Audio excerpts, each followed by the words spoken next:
چھوٹا مرزا محمد علی انجینئر صاحب اپنے سامنے جو ایک ٹیبل سجا کر بیٹھا ہے، ہمیشہ اس کا یہی ہوتا ہے کہ میں جی بخاری اور مسلم سے حوالے دیتا ہوں، حوالے اس کے درست ہوتے ہیں، غلط ہوتے ہیں، اس میں غلط بیانی ہوتی ہے، جھوٹ ہوتے ہیں۔ 100% اسی سند کے ساتھ مسند ابی داؤد 43 میں ہے، تو اس میں ہے کہ سر اور پاؤں کا مسح کیا۔ ہمارے ہاں اہل سنت کے ہاں پاؤں پر مسح جائز نہیں ہے۔ اس نے بخاری کی ایک حدیث کا سہارا لیا، مسند ابی داؤد 43 کتاب، اس کو ساتھ جوڑا اور جوڑ کر پھر اس نے ثابت کرنے کی کوشش کی کہ پاؤں پر مسح درست ہے۔ روایت واضح طور پر بتا رہی ہے، اعلان کر رہی ہے، ھذا وضوء من لم یحدث، اور مرزا اس سے مسئلہ یہ نکال رہا ہے کہ جس کا وضو ٹوٹ جائے وہ بھی پاؤں پر مسح کر سکتا ہے۔ کیا یہ خیانت نہیں، دجل نہیں، یہ جھوٹ نہیں ہے؟ بخاری کا نام لے کر کس طرح کی یہ جہالتیں پھیلا رہا ہے۔ مرزا پتہ نہیں کب رجوع کرے گا ان چیزوں سے۔ سامنے ٹیبل پر بخاری مسلم رکھ کر جو استفادہ نہ کرے وہ پھر کون ہے؟ تو جو اس نے فتوے، جو سخت زبان اپنے مخالفین کے لیے استعمال کی ہے، وہ سارے فتوے اس پر لگیں گے۔ مرزا کہتا ہے میری خرابی ذکر کرو، میرا نام لے کر لعنت نہ بھیجو۔ مولانا پوڈکاسٹ، مولانا پوڈکاسٹ، مولانا پوڈکاسٹ۔ السلام علیکم ورحمۃ اللہ وبرکاتہ۔ ناظرین اکرام، آپ دیکھ رہے ہیں دین اور دنیا ایک ساتھ ود مولانا پوڈ کاسٹ۔ میں ہوں آپ کا ہوسٹ محمد ابو بکر۔ ناظرین اکرام، بہت شکریہ آپ نے اپنا قیمتی وقت نکالا آج کی ہماری پوڈ کاسٹ کو دیکھنے کے لیے۔ ہمارے اسٹوڈیو میں موجود ہیں مولانا عمران صفدر صاحب، جو کہ چھوٹے مرزا کے اسپیشلسٹ ہیں۔ تو سب سے پہلے مولانا عمران صاحب کی طرف لے کے چلتا ہوں، پھر آج کا سوال آپ سے اور مولانا عمران صاحب کے پاس لے کے چلوں گا آج کے سوال کے ساتھ۔ السلام علیکم ورحمۃ اللہ۔ وعلیکم السلام ورحمۃ اللہ۔ مولانا اہلاً و سہلاً، بہت شکریہ آپ نے اپنا قیمتی وقت نکالا۔ مولانا، قرآن مجید کے اندر ایک لفظ آتا ہے لعنت اللہ علی الکاذبین۔ آپ مجھے یہ بتائیں، کوئی شخص زندگی میں جھوٹ بولتا ہو اور جھوٹ بھی آپ صلی اللہ علیہ وسلم کی احادیث کی طرف لگاتا ہو، مثال کے طور پر کہ مرزا محمد علی انجینئر صاحب چھوٹا مرزا اپنے سامنے جو ایک ٹیبل سجا کر بیٹھا ہے، ہمیشہ اس کا یہی ہوتا ہے کہ میں جی بخاری اور مسلم سے حوالے دیتا ہوں، تو وہ کیا بخاری اور مسلم کے حوالے اس کے درست ہوتے ہیں؟ میرا یہ پہلا سوال یہ ہے۔ نہیں، بہت سارے حوالے جو پیش کرتے ہیں بخاری مسلم سے، بہت سارے غلط ہوتے ہیں، اس میں غلط بیانی ہوتی ہے جی، بعض دفعہ جھوٹ ہوتا ہے جی، بعض دفعہ اس میں خیانت کی ہوئی ہوتی ہے۔ جی، اور مرزا نے تو قرآن کریم پر کئی سارے جھوٹ بولے ہیں، جی، بخاری مسلم پر، دیگر کتب حدیث پر، جی، حدیث کا نام لے کر اس نے جھوٹ بولے ہیں، جی، خیانتیں کی ہیں، اور حدیث کا نام لیے بغیر جو اس نے جھوٹ بولے ہیں وہ ایک الگ ہے ان کی تعداد ہے۔ جی، تو اس حوالے سے بخاری مسلم کا نام لے کر جو اس نے جھوٹ بولے ہوئے ہیں، خیانتیں کی ہوئی ہیں، جی، میرے خیال میں 2 ویڈیو ریکارڈ ہو چکے ہیں ہماری، جی، بالکل ایسے ہی، جن میں ہم نے یہ چیز واضح کی، اور 1 درجن سے زیادہ مثالیں ہم پیش کر چکے ہیں۔ بالکل ایسے ہی۔ تو اسی حوالے سے چند ایک مثالیں میں اور عرض کر دیتا ہوں جی، کہ بخاری مسلم کا نام لے کر اور دیگر کتب حدیث کا نام لے کر اس نے کس طرح جھوٹ بولے ہیں اور خیانتیں کی ہیں۔ جی، درست بات ہے۔ ہمارے ہاں اہل سنت کے ہاں پاؤں پر مسح جائز نہیں ہے۔ جی، موزوں پر مسح درست ہے، جی، اگر خالی پاؤں ہوں، ننگے پاؤں، ان پر مسح درست نہیں ہے، اور اس پر ہمارے پاس دلائل ہیں۔ قرآن کریم کی آیت ہے اور صحیح احادیث ہیں، متواتر احادیث ہیں پاؤں کے دھونے پر۔ جی، اس نے بخاری کی ایک حدیث کا سہارا لیا اور پھر ساتھ مسند ابی داؤد 43 کتاب ہے حدیث کی، جی، اس کو ساتھ جوڑا اور جوڑ کر پھر اس نے ثابت کرنے کی کوشش کی کہ پاؤں پر مسح درست ہے۔ مولا علی نے صحیح بخاری میں موجود ہے، مسند ابی داؤد 43 کے اندر پوری تفصیل کے ساتھ میں نے وہ سارا جوڑ کے پورا بتایا ہے اسی سند کے اوپر۔ بخاری نے تو وہ حصہ سکپ کر دیا تھا، اس امام بخاری تو بس اتنی حدیث لے کے آئے کہ مولا علی نے کوفے کی مسجد میں وضو کر کے دکھایا لوگوں کو، اور اس میں یہ ہے کہ انہوں نے چہرہ دھویا اور اس کے بعد دونوں ہاتھ کونیوں تک دھوئے، اور آگے امام بخاری نے ان کو راوی نے جو بات بتائی نا، وہ یہ بتائی، وہ جو تابعی ہے وہ تبع تابعی جب اس سے بیان کرتا کہتا ہے اس کے بعد انہوں نے سر اور پاؤں کا بھی ذکر کیا۔ اب یہ نہیں بتایا کہ سر اور پاؤں کے ساتھ کیا ہوا، لیکن یہی حدیث جب 100% اسی سند کے ساتھ مسند ابی داؤد 43 میں ہے، تو اس میں ہے کہ سر اور پاؤں کا مسح کیا۔ صحیح بخاری میں حدیث ہے، سیدنا علی رضی اللہ تعالیٰ عنہ کوفہ کی مسجد میں بیٹھے ظہر سے عصر تک، ظہر کی نماز پڑھی، پھر ظہر کے بعد وہیں بیٹھے رہے، عصر کا وقت ہو گیا۔ اب مرزا نے یہ حدیث بیان کی کہ جی عصر کا وقت جب ہوا تو حضرت علی رضی اللہ تعالیٰ عنہ نے وضو کیا، اس میں تذکرہ ہے کہ چہرہ دھویا، بازو دھوئے اور سر اور پاؤں کا راوی نے ذکر کیا۔ اچھا، سر اور پاؤں کا ذکر کیا، پاؤں کو کیا کیا، مسح کے یا دھویا، یہ الفاظ بخاری کی اس روایت میں نہیں ہے، اس روایت میں اس روایت میں جی۔ ویسے تو بخاری میں بہت ساری روایات ہیں جن میں واضح طور پر پاؤں کے دھونے کا ذکر ہے، تو مرزا نے ان کا تذکرہ نہیں کیا، اس خاص روایت کو لے لیا۔ جی۔ پھر مرزا کہتے ہیں کہ یہی روایت اسی سند کے ساتھ مسند ابی داؤد طیالسی میں ہے، سند بھی یہی ہے، اس میں بات واضح ہو گئی بقول مرزا کے، مرزا کہتے ہیں اس میں بات واضح ہو گئی، اس میں واضح طور پر لکھا ہوا ہے مسند طیالسی میں کہ سیدنا علی رضی اللہ تعالیٰ عنہ نے سر اور پاؤں کا مسح کیا۔ مسند ابی داؤد طیالسی میں ہے تو اس میں ہے کہ سر اور پاؤں کا مسح کیا۔ اس بنیاد پر مرزا نے کہا کہ دیکھو پاؤں کا مسح بھی ثابت ہو گیا، لہذا پاؤں پر مسح کرنا بھی درست ہے، حدیث سے ثابت ہو گیا، وہ حدیث بخاری کی سند پر ہے، تو پہلے بخاری کی روایت پیش کی، پھر وہی روایت مسند طیالسی میں دکھائی کہ اس میں پاؤں پر مسح کرنے کا واضح طور پر تذکرہ ہے۔ اب ایک عام آدمی اگر سنے گا تو یقیناً متاثر ہو جائے گا کہ بات تو اس کی بالکل ٹھیک ہے، مسح ثابت ہو رہا ہے پاؤں پر اور بخاری کی سند پر ثابت ہو رہا ہے، جبکہ اس نے یہاں دجل سے کام لیا ہے، خیانت سے کام لیا ہے۔ مسند طیالسی کے اندر یہ روایت موجود ہے، سند بھی بخاری والی ہے، یہاں تک بات مرزا کی ٹھیک ہے، اور یہ الفاظ بھی ہیں کہ سیدنا علی رضی اللہ تعالیٰ عنہ نے سر اور پاؤں پر مسح کیا، یہ الفاظ بھی ہیں، لیکن کاش مرزا پوری روایت سنا دیتا تو بات حل ہو جاتی، بات واضح ہو جاتی اور اس کا جھوٹ اور دجل پکڑا جاتا، خیانت اس کی پکڑی جاتی۔ مسند طیالسی کی اس روایت کے آخر میں سیدنا علی رضی اللہ تعالیٰ عنہ کا اپنا فرمان موجود ہے کہ ھذا وضوء من لم یحدث، یہ اس آدمی کا وضو ہے جو بے وضو نہ ہو، با وضو ہو، جس کا وضو ٹوٹا ہوا نہ ہو۔ روایت تو یوں تھی، سیدنا علی رضی اللہ تعالیٰ عنہ کا واضح فرمان موجود تھا کہ یہ طریقہ اس آدمی کے لیے ہے جس کا وضو ٹوٹا ہوا نہ ہو۔ یہ جملہ مرزا چھپا گیا، سنایا ہی نہیں۔ جب بھی یہ روایت مرزا نے اس روایت پر بحث کی ہے، یہ والا جملہ نہیں سنایا۔ اگر کسی ویڈیو میں مرزا نے سنایا ہے تو پیش کر دیں، یہ والا جملہ کیوں چھپایا، جبکہ یہ بڑا اہم جملہ تھا، اور اسی جملے کو اہمیت کے ساتھ محدثین نے اس پر بحث کرتے ہوئے یہ بات ذکر کی ہے کہ سیدنا علی جو فرما رہے ہیں تو اس کا مقصد یہ ہے کہ یہ طریقہ اس آدمی کے لیے ہے جس کا وضو ٹوٹا ہوا نہ ہو، جس کا وضو ٹوٹ جائے اس کے ساتھ تو اس کا کوئی تعلق ہی نہیں ہے اس روایت کا۔ مرزا نے روایت تو یہ سنائی کہ جس کا تعلق با وضو کے ساتھ ہے، بے وضو کے ساتھ نہیں، لیکن اس سے نتیجہ یہ نکال رہا ہے کہ جس کا وضو ٹوٹ جائے وہ بھی پاؤں پر مسح کر سکتا ہے۔ کتنا بڑا بالکل الٹ نتیجہ نکال رہا ہے، کیا یہ خیانت نہیں، دجل نہیں، یہ جھوٹ نہیں ہے؟ روایت واضح طور پر بتا رہی ہے، اعلان کر رہی ہے ھذا وضوء من لم یحدث، اور مرزا اس سے مسئلہ یہ نکال رہا ہے کہ جس کا وضو ٹوٹ جائے وہ بھی پاؤں پر مسح کر سکتا ہے۔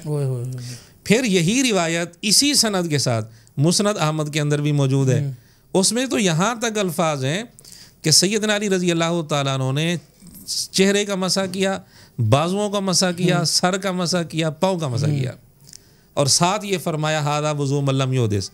کیا اس روایت سے پھر یہ بھی نتیجہ نکلے گا چہرے کا مسح درست ہے، بازوؤں کا مسح درست ہے؟ ممکن ہے کل کو مرزا یہ مسئلہ بھی نکال لے، کوئی بعید نہیں ہے۔ بالکل۔ جبکہ دوسری طرف صحیح بخاری میں بہت ساری حدیثیں ہیں جن میں واضح طور پر پاؤں کے دھونے کا تذکرہ ہے۔ اب ایک مبہم سی روایت، اور وہ بھی آدھی روایت اس نے پیش کر کے نوجوانوں کا ذہن خراب کیا ہے، اور کس کو خوش کیا ہے یہ مسئلہ بتا کر، یہ دجل کر کے، وہ بھی سب کو معلوم ہے، کہ کس کو خوش کرنا مقصود ہے۔ اگر اس کے اندر انصاف تھا تو پوری روایت سناتا، آخری جملہ خاص طور پر لازماً سناتا۔ اس کا مطلب اس کے اندر انصاف نہیں، یہ کسی کا ایجنڈا پورا کر رہا ہے۔ بالکل ایسے ہی۔ ایک مثال یہ ہو گئی، نام لیا اس نے صحیح بخاری کا، اور کام اس نے کیا کیا۔ بالکل صحیح ہے۔ اسی طرح دوسری مثال، صحیح مسلم کا نام لے کر اس نے ایک روایت سنائی، ایک واقعہ آتا ہے کہ سفر کے دوران رات کو آپ علیہ الصلوۃ والسلام نے ایک جگہ پڑاؤ کیا. سیدنا بلال رضی اللہ تعالیٰ عنہ کی ڈیوٹی لگائی کہ آپ نے ہمیں جگانا ہے صبح نماز کے وقت. ان کو بھی نیند آ گئی. پھر جب دھوپ ہوئی، سورج بلند ہوا تو اس وقت بیدار ہوئے. آپ علیہ الصلوۃ والسلام نے پھر وہ جگہ چھوڑنے کا فرمایا کہ اس جگہ کو چھوڑو. آگے چل کر نماز قضا کی. یہ روایت بتاتے ہوئے مرزا اہتمام کے ساتھ یہ جملہ کہتا ہے کہ حضور علیہ الصلوۃ والسلام نے سنتے پڑھنے کا وقت نہیں دیا. مسلم شریف میں حدیث ہے، نبی صلی اللہ علیہ وآلہ وسلم ایک سفر سے واپس آ رہے تھے. راستے میں حضرت بلال کی رات کو ڈیوٹی لگائی گئی کہ آپ نے ہمیں صبح جگانا ہے. باقی تھوڑے دیر آرام کیا تو سورج اتنا بلند ہوا تو اس کے بعد حضرت بلال بھی رات کو سو گئے. قوالی میں تو ہے کہ وہ سورج ہی نہیں نکلا تھا، اور مسلم شریف میں ہے کہ سورج ایسا نکلا کہ نبی اسلام کی آنکھ کھولی. پھر آپ نے کہا کہ اس جگہ سے نکلو کیونکہ یہاں شیطانی حملہ ہوا ہے نا. تو آگے جا کے آپ نے کہا اذان دو. پھر آپ نے جماعت کے ساتھ نماز پڑھائی. سنتا پڑھنے کا بھی ٹائم نہیں دیتا. حالانکہ یہ جھوٹ ہے. صحیح مسلم کے اندر اسی روایت کے اندر واضح طور پر لکھا ہوا ہے کہ آپ علیہ الصلوۃ والسلام نے سنتے بھی پڑھی. اللہ اکبر. سنتے پڑھنے کا ذکر اس روایت کے اندر موجود ہے. اس کے باوجود مرزا کہتا ہے کہ سنتوں کا ذکر نہیں ہے اس روایت میں. تو یہ جھوٹ نہیں ہے صحیح مسلم پر. بہت بڑا جھوٹ. سنتوں کا ذکر ہے لیکن مرزا کہتا ہے سنتوں کا ذکر نہیں ہے. یہ صحیح مسلم پر اس نے واضح جھوٹ بولا ہے. تو بخاری مسلم کی حدیثیں تو پیش کرتے ہیں لیکن ساتھ ساتھ یہ جھوٹ اپنے شامل کر دیتے ہیں اور بالکل غلط بعض دفعہ تشریح کر جاتے ہیں لفظوں کی، بالکل غلط دیکھ کر بھی. ایک اور مثال میں عرض کرتا ہوں، بخاری کا نام لے کر کس طرح کی یہ جہالتیں پھیلا رہا ہے اور غلط باتیں پھیلا رہا ہے بخاری کا نام لے کر. سورہ مائدہ آیت نمبر 103 ہے، ما جعل اللہ من بحیرۃ ولا صائبۃ ولا وصیلۃ ولا حام. اس میں 4 جانوروں کا تذکرہ ہے، بحیرہ، صائبہ، وسیلہ اور حام. بالکل ایسے. ان چاروں کی تفسیر صحیح بخاری کے اندر موجود ہے. ایک تابعی ہے غالباً، انہوں نے یہ تفسیر کی ہے ان چاروں لفظوں کی. درست ہے. صحیح بخاری کی وہ روایت سامنے رکھ کر مرزا وسیلہ کی تشریح کیا کر رہا ہے؟ وسیلہ کی تشریح یہ کر رہا ہے کہ وسیلہ اس اونٹنی کو کہتے تھے جو مادہ جنے، پھر اس کی جو بیٹی ہے مادہ وہ آگے ایک اور مادہ جنے. تو اس کا مطلب یہ ہے کہ جو اصل اونٹنی تھی وہ جب نانی بن جائے اس کو کہتے تھے وسیلہ. دادی اماں، نانی اماں، یہ اس کے الفاظ ہیں کہ جب وہ نانی اماں بن جائے، دادی اماں بن جائے. جبکہ یہ سراسر غلط تشریح ہے، سراسر. وسیلہ یہ اونٹنی ایسی جس کے ہاں اونٹنی ہو پھر اس کے بعد اس کے ہاں بھی اونٹنی ہو، یعنی جو ایک اونٹنی کی دادی اماں بن جائے یا نانی اماں، تو وہ کہتے تھے یہ بڑی متبرک ہے، اس کو بھی ہم بتوں کے لیے اب وقف کر دیں گے. دیکھ کر مرزے کو سمجھ نہیں آ رہی کہ وسیلہ کہتے کسے ہیں. اللہ. وسیلہ کا مطلب یہ لکھا ہے وہیں صحیح بخاری کے اندر، وسیلہ کا مطلب یہ لکھا ہے کہ جو اونٹنی پہلی دفعہ مادہ جنے پھر دوسری دفعہ بھی مادہ جنے، دادی اماں نانی اماں نہیں بنی، وہی اونٹنی پہلی دفعہ بھی مادہ جنے، وہی اونٹنی دوسری دفعہ بھی مادہ جنے، اس کو کہتے تھے وسیلہ. یعنی جو اونٹنی لگاتار 2 مادہ جنے. تو یہ لے گیا اس کو دادی اماں نانی اماں بنا کر. یہ بخاری کا نام لے کر اس طرح کی تشریحات ہو رہی ہیں. اس سے ملتی جلتی ایک اور بات بھی میں عرض کر دوں. زکوٰۃ کے متعلق اس کی ایک ویڈیو ہے جس کی اس نے بہت زیادہ تعریف کی ہے. کہتا ہے کہ سینکڑوں کتابیں آپ پڑھ لیں، آپ کو زکوٰۃ کے مسائل اتنی تفصیل کے ساتھ نہیں ملیں گے جتنی میری اس ویڈیو سے ملیں گے. صحیح بخاری کی حدیث کی تشریح کرتے ہوئے زکوٰۃ کا مسئلہ بتاتا ہے. یہ اونٹ کی زکوٰۃ کا مسئلہ بیان کر رہے ہیں. کہتا ہے کہ جی 5 اونٹوں پر زکوٰۃ آتی ہے 1 بکری. یہ بات تو ٹھیک ہے.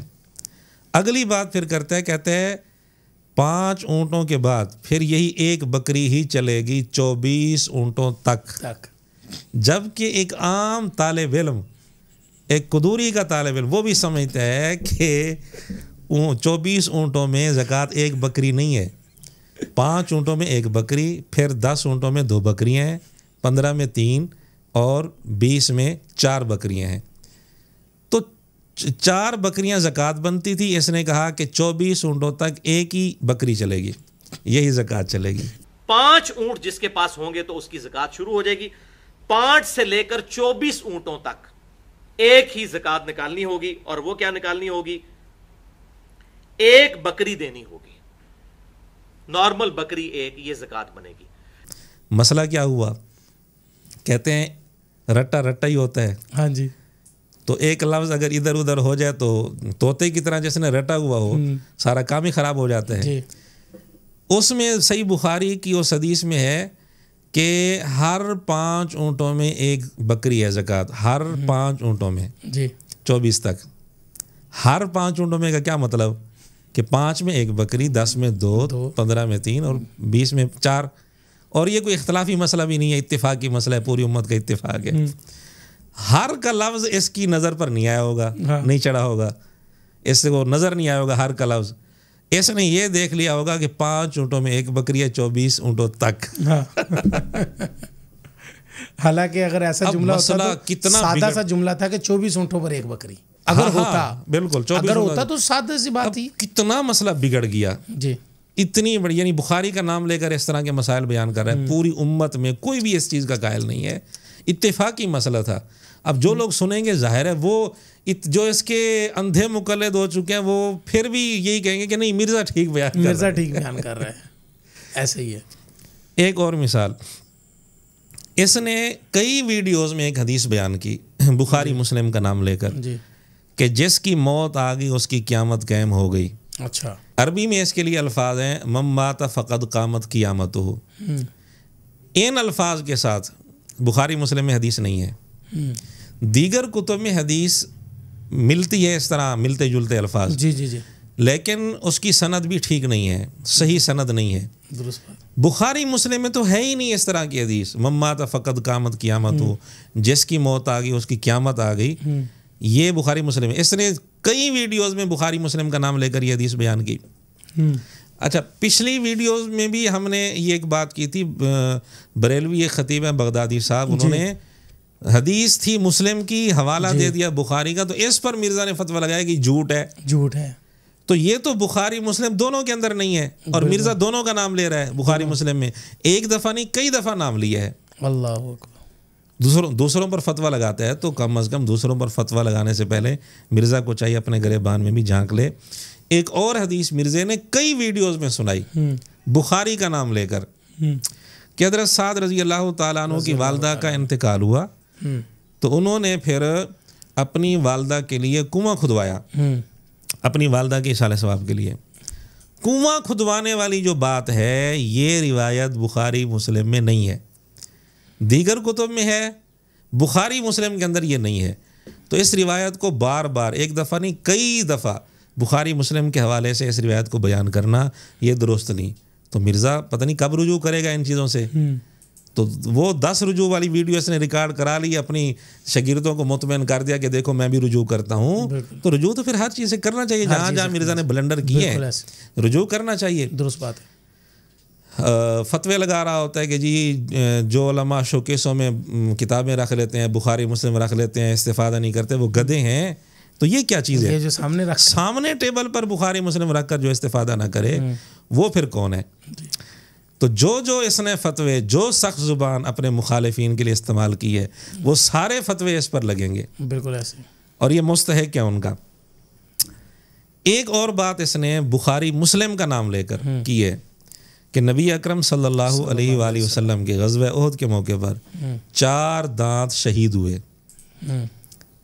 بخاری مسلم کا نام لے کر۔ روایت ہے بخاری مسلم میں، لیکن مرزے نے یہاں بہت بڑی جہالت کا ارتکاب کیا ہے، جھوٹ ہے، یہ 4 دانت شہید نہیں ہوئے تھے۔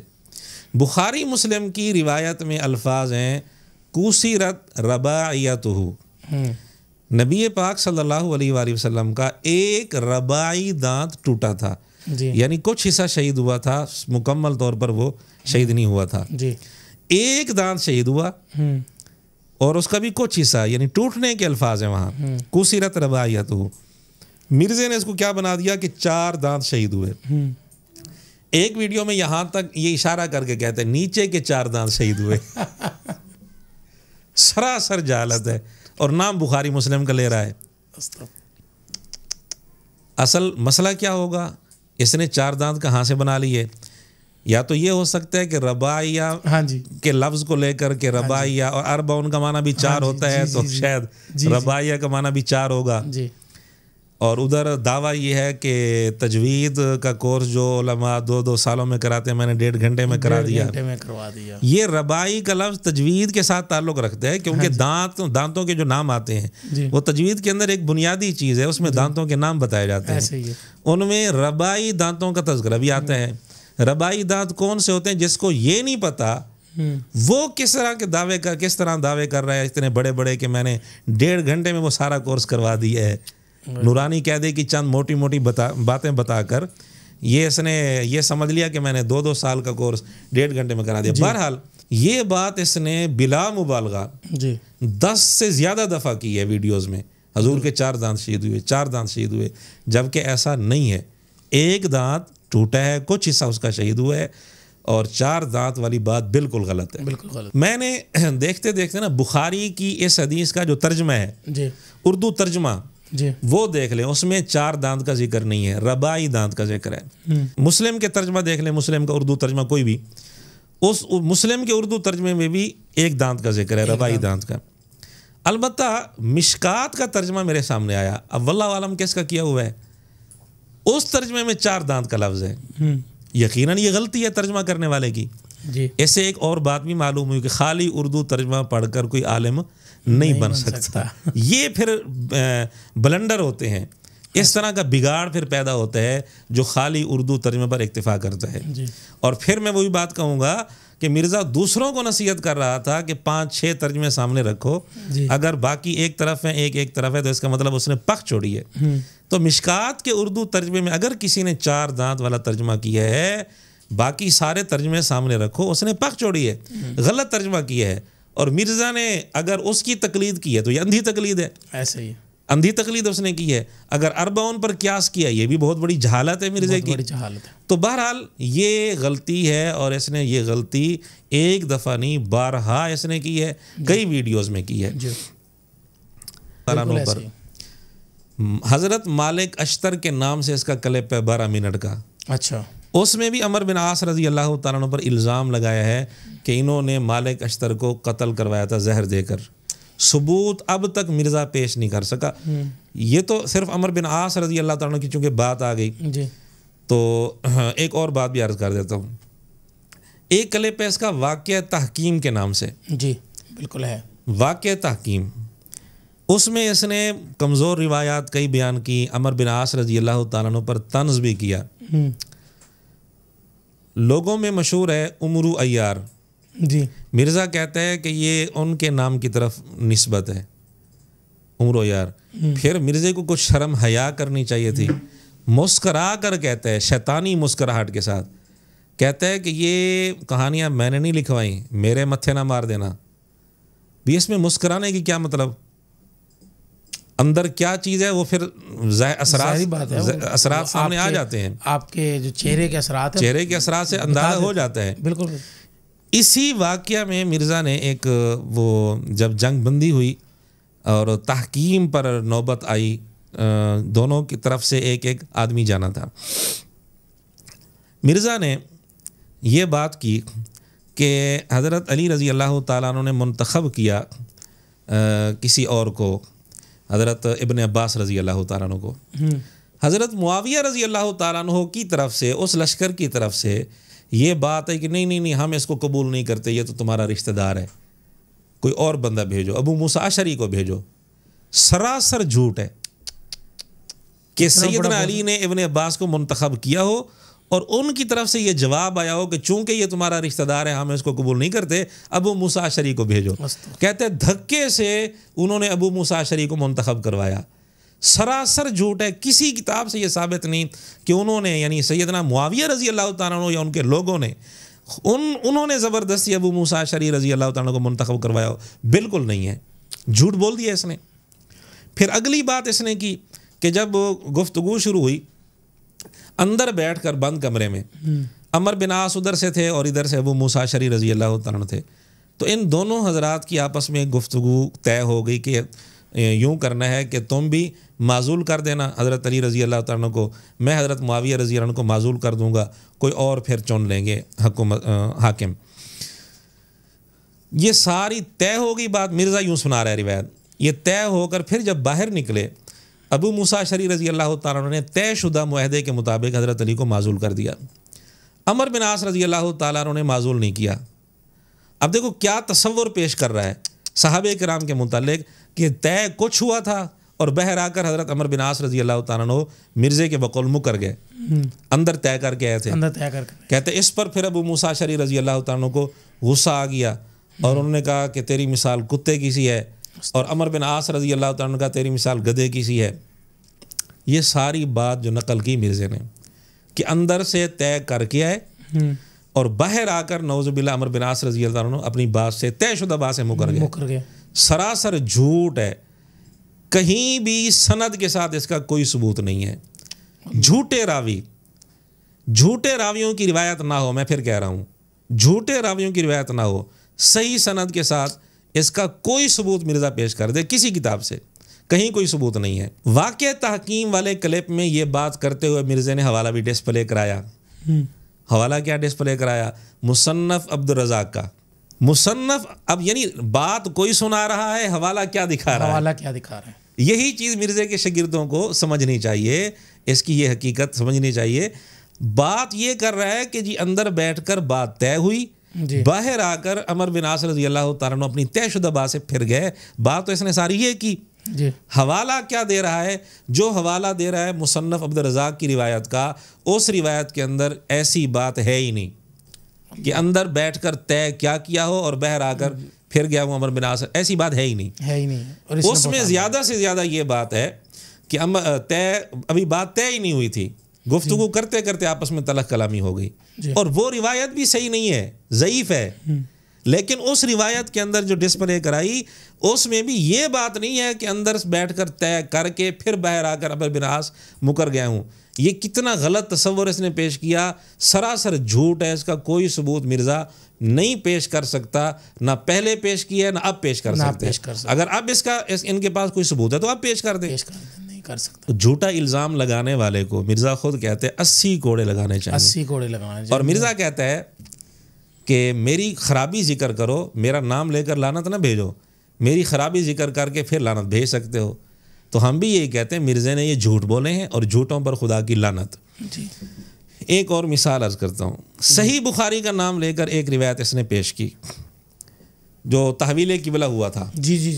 یہ بات تو ٹھیک ہے کہ پہلے مدینہ منورہ میں ابتدائی 16 یا 17 مہینے یہ قبلہ رہا بیت المقدس، پھر قبلہ بدل گیا اور کعبہ بیت اللہ یہ قبلہ بن گیا۔ مرزا نے بخاری کا نام لے کر ایک بات کی کہ آپ علیہ الصلوۃ والسلام نماز پڑھ رہے تھے، نماز کے دوران تحویل قبلہ کا حکم آیا اور آپ علیہ الصلوۃ والسلام نماز کے دوران صفیں چیرتے ہوئے دوسری طرف چلے گئے۔ بالکل ایسے، یہ بات بخاری میں نہیں ہے، صفیں چیرتے ہوئے چلے گئے۔ اتنا ہے بخاری میں، صرف اتنا ہے کہ تحویل قبلہ کا حکم آ گیا۔ پہلے قبلہ اور تھا، اب قبلہ یہ بن گیا، یہ تو بات ہے۔ لیکن یہ بات کہ نماز کے دوران حکم آیا ہو حضور علیہ الصلوۃ والسلام پر اور نماز کے دوران ہی صفیں چیرتے ہوئے حضور علیہ الصلوۃ والسلام دوسری طرف چلے گئے ہوں، یہ بات صحیح بخاری میں نہیں ہے۔ مرزا نے صحیح بخاری کا نام لے کر یہ جھوٹ بولا ہے۔ ایک اور مثال، صحیح مسلم کے نام سے اس نے ایک بات پیش کی ہے۔ صحیح مسلم کا نام لے کر کہتے ہیں کہ ازواج مطہرات نے حضور علیہ الصلوۃ والسلام کی وفات کے بعد بال کٹوا دیے تھے۔ یہ بات تو ہے بال کٹوانے والی، یعنی کسی حد تک کٹوائے تھے۔ اور اس سے پھر یہاں ایک تو اس نے خطرناک جملہ بولا ہے، بال کٹوا دیے کہ اب تو ہمارا خاوند مر گیا ہے۔ یہ اس نے لفظ بولے حضور علیہ الصلوۃ والسلام کے لیے، ہمارا خاوند مر گیا ہے تو اب زیب و زینت کر کے کیا کریں گی، اس طرح کے الفاظ، یہ لفظ اس نے بولے حضور علیہ السلام کے لیے کہ ہمارا خاوند مر گیا ہے۔ یہ کتنی بے ادبی پر مشتمل ہے یہ جملہ۔ اگلی جو اس نے بات کی، اس سے نتیجہ یہ نکال رہا ہے کہ اس روایت سے کہ جی ازواج مطہرات تو ساری زندگی سوگ میں رہیں، یعنی بال کٹوانے کو اس نے یہ سمجھ لیا کہ ساری زندگی ازواج مطہرات سوگ میں رہیں۔ حالانکہ یہ بات سراسر غلط ہے، جھوٹ ہے۔ اس کے جھوٹ ہونے کی دلیل یہ خود مرزا روایت پیش کرتا ہے اسی مسلم کے حوالے سے۔ صحیح ہے۔ ام حبیبہ رضی اللہ تعالیٰ عنہ ازواج مطہرات میں سے ہیں۔ جی جی۔ ان کے والد ابو سفیان رضی اللہ تعالیٰ عنہ، یہ ان کی وفات ہوئی۔ ان کی وفات کے 3 دن کے بعد ام حبیبہ رضی اللہ تعالیٰ عنہ نے زیب و زینت اختیار کیا، خوشبو وغیرہ کوئی منگوائی، بدن پر ملی، تو زیب و زینت اختیار کی اور اس کی وجہ بتائی۔ وجہ یہ بتائی کہ حضور مجھے اس کی ضرورت نہیں تھی اس خوشبو کی۔ جی۔ فرمانے لگی کہ لیکن میں نے اس لیے لگائی ہے کہ حضور علیہ الصلوۃ والسلام کا فرمان ہے 3 دن سے زیادہ سوگ نہیں ہے۔ سوگ نہیں ہے۔ اب یہ جب میں نے کلپ بنایا تو ایک بھائی نے میسج کیا کہ ابو سفیان رضی اللہ تعالیٰ عنہ ہو سکتا ہے حضور علیہ الصلوۃ والسلام سے پہلے فوت ہو گیا۔ یعنی اس کے ذہن میں یہ تھا کہ شاید وہ پہلے فوت ہو گیا ہوں اور مرزا جو بات کرے وہ تو بات کی ہے۔ ایسا نہیں ہے، ابو سفیان رضی اللہ تعالیٰ عنہ حضور علیہ الصلوۃ والسلام کے بعد فوت ہوئے ہیں۔ بالکل ایسا۔ تو لا محالہ یہ خوشبو حضور علیہ الصلوۃ والسلام کی وفات کے بعد لگائی جا رہی ہے۔ جی بالکل ایسا۔ جب خوشبو لگائی جا رہی ہے تو سوگ تو نہیں ہے پھر کوئی یہ بھی کہہ سکتا ہے کہ سوگ تو حضور علیہ الصلوۃ والسلام کی وفات کا ہے، یہ خوشبو تو ابو سفیان رضی اللہ تعالیٰ عنہ کی وفات پر لگائی جا رہی تھی۔ بھی مجھے یہ بتائیں، ایک عورت کا خاوند فوت ہو گیا، جی، اس پر عدت ہے 4 مہینے 10 دن، جی 4 مہینے 10 دن اس نے سوگ میں رہنا ہے۔ درست ہے۔ اچھا، اس دوران اس عورت کا والد فوت ہو گیا، جی، مثلا 2 مہینے عدت گزاری، جی، والد فوت ہو گیا، جی، والد کی وفات پر سوگ ہوتا ہے 3 دن۔ جی 3 دن کے بعد وہ خوشبو لگا سکتی ہے؟ نہیں، نہیں، کیونکہ خاوند والی عدت ابھی چل رہی ہے، سوگ چل رہا بالکل ہے۔ ایسے۔ اگر نبی پاک صلی اللہ علیہ وسلم کی وجہ سے ساری زندگی سوگ ہوتا ہے ان پر، جی تو کبھی بھی یہ ام حبیبہ رضی اللہ تعالیٰ عنہ خوشبو نہ لگاتی۔ یہ بات مرزے کی سراسر جھوٹ ہے۔ صحیح مسلم کا نام لے کر اس نے جھوٹ بولا کہ وہ ساری زندگی سوگ میں رہیں۔ صحیح بخاری کی ایک روایت پیش کی، وہ جو مشہور واقعہ ہے کہ کھجور کے تنے کا سہارا لے کر آپ علیہ الصلوۃ والسلام خطبہ دیتے تھے، پھر جب ممبر بنا تو وہ تنے سے رونے کی آواز آنے لگی، کھجور کے تنے سے۔ جی جی جی۔ یہ روایت بیان کرتے ہوئے مرزا کہتے ہیں کہ صحابہ پریشان ہو گئے کہ آواز کہاں سے آ رہی ہے۔ اب یہ الفاظ بیان اس نے بولے، جملہ بولا، اس سے پھر نتیجہ نکالتا ہے، کہتے ہیں دیکھو صحابہ کو تو پتہ نہیں چلا، یہ کہتے ہیں کہ اپنے بزرگوں کے بارے میں ان کو دلوں کا حال معلوم ہو جاتا ہے، صحابہ کو تو پتہ چلا نہیں، پھر ساتھ ہی کہتا ہے کتنے گیا میرا دماغ، او تیرا دماغ کتنے گیا، جھوٹ بول رہا ہے تو۔ بخاری کی اس روایت میں کہیں نہیں لکھا کہ صحابہ پریشان ہو گیا کہ آواز کہاں سے آ رہی ہے۔ ہاں اگر لکھا ہوتا تو پھر یہ بات کرتا، پھر ٹھیک تھا، مرزا حق بجانب تھا، لیکن یہ بات تو لکھی نہیں بخاری میں کہ صحابہ نے کہا ہو کہ ہمیں نہیں پتہ چلا شروع میں کہ آواز کہاں سے آ رہی ہے۔ اس لیے یہ بات بھی اس نے بخاری کا نام لے کر بخاری پر جھوٹ بولا ہے۔ صحیح مسلم کی اس نے ایک روایت بیان کی غزوہ حنین کے موقع پر، کہتے ہیں غزوہ حنین کے موقع پر حضور علیہ الصلوۃ والسلام نے ابو سفیان کو 100 اونٹ دیے، صفوان کو 100 اونٹ دیے، 1-2 اور نام بھی اس نے لیے، 4 نام آتے ہیں صحیح مسلم میں، تقریباً 4 نام ہیں۔ ایک نام ابو سفیان رضی اللہ تعالیٰ کا، 3 نام اور ہیں۔ کہتے ہیں کہ ان کو 100 اونٹ دیا آپ علیہ الصلوۃ والسلام نے، پھر ساتھ ایک نتیجہ نکالتا ہے، انصار کو بھی کچھ نہیں دیا۔ اب نتیجہ کیا نکال رہا ہے؟ کہتے ہیں دیکھو انصار کو حضور نے کچھ نہیں دیا، انصار کو کہا کہ تمہارے لیے میں ہوں، یہ مال غنیمت یہ لے جائیں گے، دنیا کا مال یہ لے جائیں گے۔ اس طرح کی بات مرزا نے کی کہ دیکھو بنو امیہ دنیا کا مال لے کر جا رہے ہیں، بنو امیہ کے ساتھ تو اس کو ویر ہے نا، بغض ہے۔ اب یہ ہر جگہ اس نے بغض نکالنا ہی ہوتا ہے، چاہے جھوٹی کیوں نہ بولنا پڑے۔ کہتے دیکھو بنو امیہ دنیا کا مال لے کر جا رہے ہیں، انصار حضور کو لے کر جا رہے ہیں۔ جن 4 لوگوں کا نام صحیح مسلم میں ہے، بنو امیہ میں سے صرف ابو سفیان ہے، باقی 3 صحابہ بنو امیہ میں سے نہیں ہیں، اور اس کو صرف بغض بنو امیہ سے ہے۔ بھی باقی 3 صحابہ جس قبیلے سے تعلق رکھتے ہیں، پھر اس قبیلے کا بھی نام لے تو۔ جی بالکل۔ اگلی بات، صحیح مسلم کی انہی روایات میں یہ بھی ہے کہ آپ علیہ الصلوۃ والسلام نے مہاجرین کو بھی مال دیا تھا، انصار کو تو نہیں دیا، مہاجرین کو بھی دیا تھا، ان کو بھی دیا تھا۔ نعوذ باللہ مہاجرین کے بارے میں بھی یہی کہیں گے کہ وہ دنیا کا مال لے کر جا رہے ہیں، دنیا دار لوگ ہیں. جو نتیجہ یہ ابو سفیان رضی اللہ تعالیٰ عنہ کا نام لے کر یا بنو امیہ کا نام لے کر نکال رہا ہے کہ وہ دنیا دار ہیں، دنیا کا مال لے کر جا رہے ہیں. مہاجرین کے بارے میں یہی تاثر قائم کرے گا مرزا کہ وہ بھی دنیا دار تھے، دنیا کا مال لے کر جا رہے تھے. تو نام تو اس نے صحیح مسلم کا لیا ہے، لیکن نتیجے کس طرح الٹے نکال رہا ہے یہ، جس کی زد میں مہاجرین بھی آ رہے ہیں. اچھا اس کو صرف بغض بنو امیہ سے ہے، جبکہ 4 لوگوں میں سے جن 4 لوگوں کے متعلق آتا ہے کہ 100 اونٹ دیے، ان میں بنو امیہ میں سے صرف ابو سفیان رضی اللہ تعالیٰ عنہ، اس نے صرف بنو امیہ کا نام لیا.